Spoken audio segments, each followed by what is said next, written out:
Hinayi, Marianas Ancestral Connections. Hinayi is the word for genealogy, Gifinot Samoro. Tautau. We all know the word. There's a connection between other languages in the Pacific, Sulawesi particularly, and some of the kinds of words that we use to describe ourselves.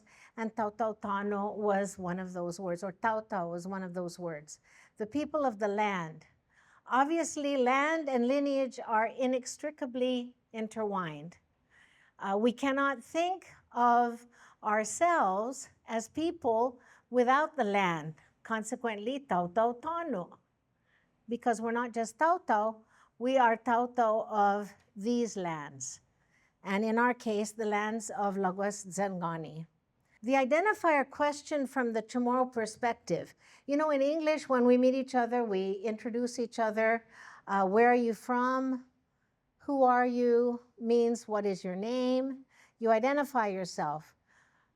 In Finod Chamorro, that is very different. When you ask the question, Tautau Amanu how and Hadzi how, nobody needs to know your first name. Nobody needs to know your last name. They need to know which clan you come from. What is the social organization that might connect you and me? And so the question is much more profound when asked, Gifinot Chamorro. Tautau Amanu how can mean, do we share the same lineage? Kau tautau tinian hao, kau tautau saipan hao, kau tautau luta hao, pat kau tautau guahan hao. Okay, so that's one way of asking the question. The other might be, where are your roots? Where are your family roots? So Hadzi hao, Gifinot Chamorro, is not who are you as in what is your name. Hadzi hao means who are you in terms of your lineage. These days, you can't second guess by the way one looks, Hadzi zu, no? Sa guaha apakahu, right? There are some of us who are light-skinned, some of us who are dark-skinned, and many of us who are in between. So the color of skin's shade is not telling, but 500 years of colonial history and the ensuing genetic mixtures that have occurred in this history have made us a very vastly diverse people. And so it's difficult to identify who you are, but you can, by your features, be identified for which clan you come from. For example, people will recognize my high cheekbones and say, oh, familia M.Torres Hamzu. I always used to get fascinated by that. Tamano matungo na familia M.Torres ginini fasuhu, right? How can you tell somebody's connected to somebody else by their cheekbones or by their nose or by their eyes? But they do. So this is another way that Chamorros will instantly identify you with a clan for which you have features. But the most reliable data, of course, which connects us is the invisible data of the DNA. And these are very fascinating studies that have connected our people, the people of the islands of Laguas Zangani, to waves of people who have come through Southeast Asia and into the Pacific. So those are some ways that we can begin to understand our original connections. There are studies, some of which were mentioned earlier. There are actually conflicting interpretations now of which direction our ancestors came from, whether from the south upward or from Southeast Asian coastal areas outward. But we're all connected. Suffice to say, we know that those connections exist. They are demonstrated in our DNA and connect us to people who were great navigators about 5,000 years ago, began to move into the ocean Pacific. You can't tell who we are by the surnames we carry either, because our surnames are just as diverse as our genetic pool. And this is just an example of a Guam newsletter, October 1923, page which lists a kind of the deaths that occurred in that period of time with all the different kinds of surnames. And we know, for example, that in census documents, if your brothers went to declare themselves and get their cedulas one day and were given a surname, and then you and your sisters came the next day, you might not be registered as having the same name. This was a kind of inconsistency because, as we can tell, Chamorro clans didn't have last names. Last names were introduced to us through the Spanish colonial period. Last names are not a reliable way. If you say Familian Cruz, Hadziguini Tai Cruz, who here can claim that in their lineage there is no Cruz? Man Todusit Man Cruz and Zamora, right? But the point is that the last name, the apellido as we call it, is not as telling as other ways that we identify our connections. But we do know that our origins connect us, and that Laguas and Gani are the 14 islands in this archipelago that our ancestors settled and that became our homeland.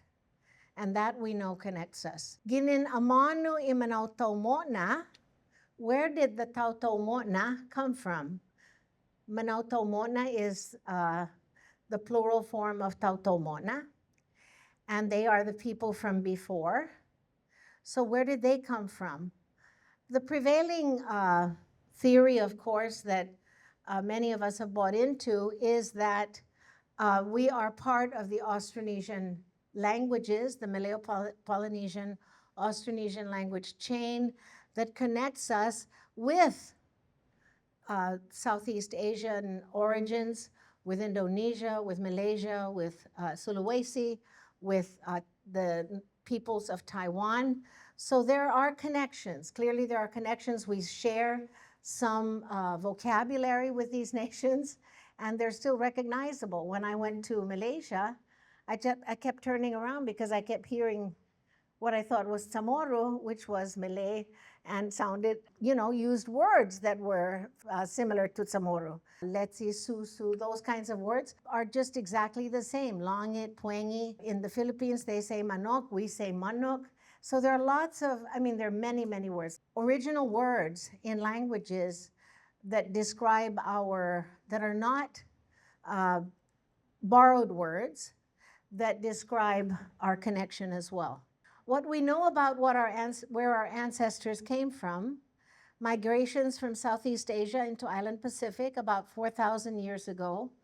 The first islands in the island Pacific to be settled, anthropologists and archaeologists tell us that, shared language structure and some basic vocabulary with Southeast Asian and other Pacific languages in the cluster of languages called the Malayo-Polynesian branch of Austronesian languages. When we're teaching about Austronesian languages, kids will say, well, where is Austronesia? And we have to remind ourselves that that's a linguistic construct. It's not a country, collection of languages that have some similar fundamentals. And the two morphological characteristics of the Malayo-Polynesian languages are a system of affixation and reduplication to form new words.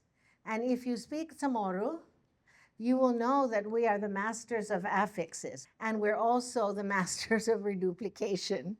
And so we grow our language substantially through these two processes. That's what connects us to other Malayo-Polynesian languages. I didn't know that until relatively recently and was fascinated that other people affix as much as we do. Now, we mentioned this before, and I forgot that I put it into my slides for the archaeologists in the room. We have, the Commission has put together a recommendation of the periodization of pre-colonial times. And we aligned it with the major archaeological time periods that have been provided to us by archaeologists. But when we think about our pre-colonial period, we call it Itinituhun Manau Tautano. This is when we all began, right? itinituhun manautautano. And the first period is manholum imantatasi. Navigators came on shore, right? They dibble-dabbled, they went and looked for other destinations, came back. And so this is that period which archaeologists called Unay 1, which is a designation for 3,500 to 3,000 BP. And then the next phase is Manyaga Imantatasi, which means they settled, they stayed. They came and they stayed, and the ocean voyages stayed and established their homeland. This is in archaeological designation Unay 2 from 2,500 to 1,600 BP. Manhattalum is when they settled further inland. This is called Hudzung in archaeological designation from 1,600 to 1,000 BP. And then Manmahatsa Lati, they became Lati builders, and that is from 800 to 1,700 CE. Those are the periods that we recommend to archaeologists, and you're very happy, you can take a shot of this. If you want it instantly, we also have a very extended list, as I said, in our website for the historical periods as well. The Lati village settlements of Guam in the 1600s. This is a map that we had acquired courtesy of Guam Cultural Repository, but it really shows the extent of settlement on Guahan in the 1600s. And we also have many Chamorro place names that we're examining as a result of maps like these. What we know about our indigenous language, again, is that it comes from the Austronesian language family and pushed out of Southeast Asia, maybe upward, maybe downward, maybe sideward, but we know that we're connected to those body of languages. We do know that our language and our culture connects us. The language that our ancestors spoke and have passed down through 150 generations serves as our font of wisdom and the umbilical cord to our cultural ethos as a people. I know that you know that I am representing the Comisión Ifinot Chamorro and that we're hot on language. But the truth of the matter is that our Chamorro language is embedded with tremendous amounts of knowledge from our ancestors. That if we just unpacked those concepts, like inafa maulik, and inagwaiza, inadanya, inarespetu, all these terms are loaded with an understanding of the ethos, the belief system of the Chamorro people. So knowing and speaking Chamorro is integral to our Chamorro identity. So when we ask the question, Hadzi, how? The real question is, what is our lineage connection? Are you my kin? At what level? What obligations do I have in relation to you? That sort of thing. In Chamorro, this question is quite different from asking someone for their name or what they're called, but rather the question is, how might we be connected by blood or through marriage? Because we begin to recite who married who, and we begin to enlarge the network of reciprocal caring and obligation. These are some of the questions that families on Guam have asked and have begun to answer through very, very sophisticated genealogy, family histories, and we show you some of these today. Other terms related to descendants include, and these have been vetted by the Commission and we recommend them, Imanatsahaga, we are related by blood, Imanatsahaga, okay? When you are related by blood, we call that Manatsahaga. Atsagwafak are the clan members. We share the same guafak, okay? The birthing mat, we share the same guafak. Familia is family, parientes is relatives or kin. Those are Spanish borrowed terms that we use.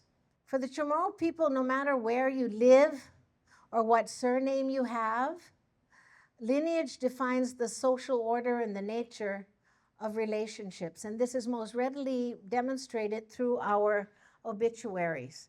If you do Dave does postcard research, but Chamorros do obituary research, right? Because we find a lot of information about who we are and how we're connected to each other. And this is sometimes where you find out about Famagun Songkwan, the outside family, the other connected families that are not often spoken about formally. It's also quite evident in the way that people introduce themselves to an elder. The personal name is not as significant as your atsagwafak. And if they want to know what your personal name is, they'll ask you, Hafa ma'aagang ho, right? And you can tell them, oh, this is the way I'm called. Si Loling ma'aagang zo. And then people call me Loling. The Flores family of the Mariana Islands, Malia shared with us a wealth of information in La Sangre Llama, which she put together in a book, but this was the original panorama stories. And you can see that there are so many ramas to this family. The Ramas de Cabeza is one, but then there are many others that are manifested here. So just want to show you the breadth and depth of these pieces of research. So all of this is very important. Why? Because in modern life, people feel disconnected. Family is one way that we maintain connection and stability, and mental health, because we belong to someone, we belong to a group of people, and that group of people defines me and will take care of me, kind of thing. But there are a lot of young people who cannot name who their grandparents are or their great-grandparents are.